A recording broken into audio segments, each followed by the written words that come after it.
Akala ko dati, yung pagiging isang vlogger ay napakadali.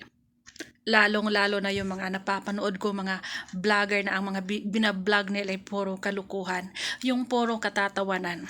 Akala ko talaga madali lang. Akala ko talaga ay madali lang. Ngayong sinubukan ko na maging vlogger, kakaumpisa pa lang. Diyos ko po, isa pa lang katakot-takot na puyatan at sa pag-iisip kung anong eco-content mo at puyatan sa pag-i-edit ng mga video, hindi pala talaga siya madali. Wala pala talagang madali sa lahat ng bagay. Kailangan mo pala talagang paghirapan. Yung akala ko dati na kapag napapanood ko yung mga katulad niyan, sila Imper Girl, si Vic at Imper Girl, na yung vlog nila puro kalokohan. Akala ko talaga madali lang Pero bago sila nagiging sikat, sigurado ako, pinagdadaanan muna nila ang lahat ng hirap kasi hindi basta-basta humahakot ng views.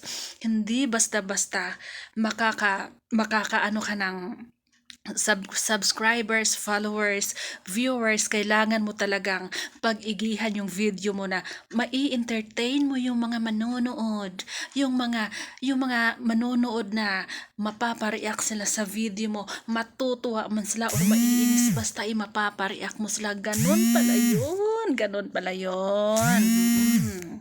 Kaya Diyos ko po, akala ko lang talaga madali lang ang pagiging isang vlogger, o di ba?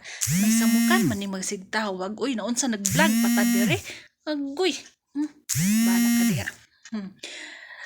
At sigurado ako, bago sila nagiging sikat, talagang pinagdadaanan mo na nasa proseso ang pagiging isang anong tawag dito, ang pagiging isang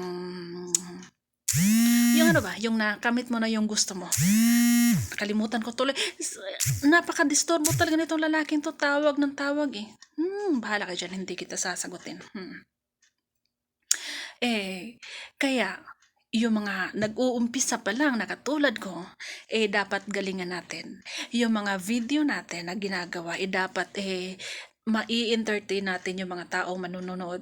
Kasi kapag hindi nila gusto, hindi nila panonoorin, di ba? Parang tayo lang, pagka yung video na walang kalatoy-latoy,